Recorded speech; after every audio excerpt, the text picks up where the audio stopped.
Hello friends, welcome to Kavi style சமையல். இன்றைக்கி நம்ம ஒயிட் சாஸ் பாஸ்தா பண்ண போகிறோம். அதுக்கு நான் ஒரு கடாயில் தண்ணி வச்சு ஒரு கொஞ்சமாக சால்ட்டு ஆயில் ஆட் பண்ணியிருக்கேன். ஒரு மேக்ரோனி இதில் போட்டுக்கிறேன். நான் இதில் 2 கப்பு பாஸ்தா போட்டிருக்கிறேன். இது வந்து ரவை பாஸ்தா. இது சின்னதாக இருக்குது. ஒரு 80% பாயில் பண்ணி எடுத்துக்கலாம். பாஸ்தா வந்துடுச்சு. இப்போ தண்ணி எடுத்துகிட்டு இதில் கொஞ்சமாக பச்சை தண்ணி ஊற்றி இது பண்ணிக்கலாம்.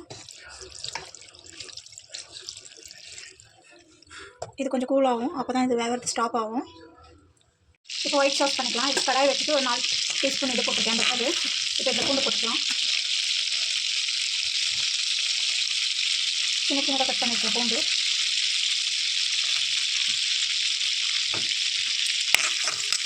நம்ம பச்சை ஸ்மெல் போகிற வரைக்கும் எடுத்துக்கலாம். இப்போ ஒரு பெரிய வெங்காயம் நம்ம சின்னதாக கட் பண்ணி போட்டுட்டு அப்படி லைட்டாக வதக்கிக்கலாம். வெங்காயம் கலர் சேஞ்ச் ஆகிருக்கு. இப்போ மைதா மாவு ஒரு 4 ஸ்பூன் போட்டுக்கலாம்.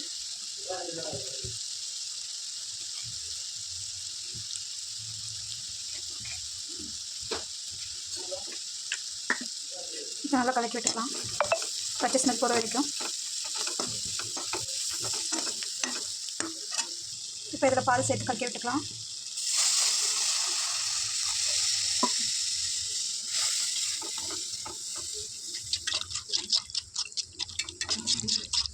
இது கொஞ்சம் திக்காகட்டும்.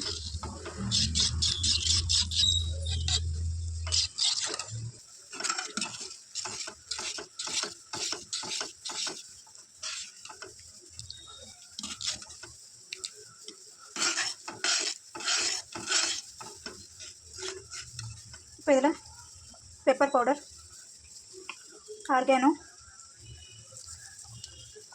சில்லி ஃப்ளேக்ஸ், கொஞ்சமாக சால்ட் ஆட் பண்ணிக்கலாம்.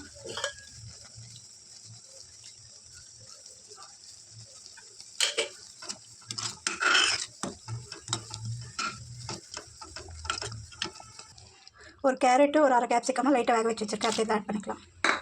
2 சீஸ் ஸ்லைஸ் ஆட் பண்ணிக்கலாம்.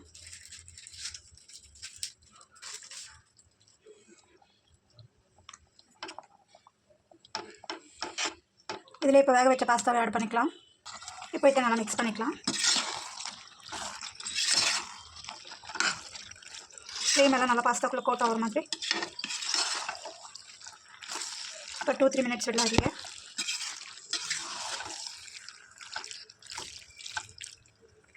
இப்போ நம்ம பாஸ்தா ரெடி ஆகிடுச்சு. மேலே கொஞ்சமாக ஆர்கானோ, கொஞ்சமாக சில்லி ஃப்ளேக்ஸ் போட்டு டெக்கரேட் பண்ணிக்கலாம். அவ்வளோதான், நம்மளோட சீஸ் பாஸ்தா ரெடி ஆகிடுச்சு. ட்ரை பண்ணி பாருங்கள். தேங்க்யூ.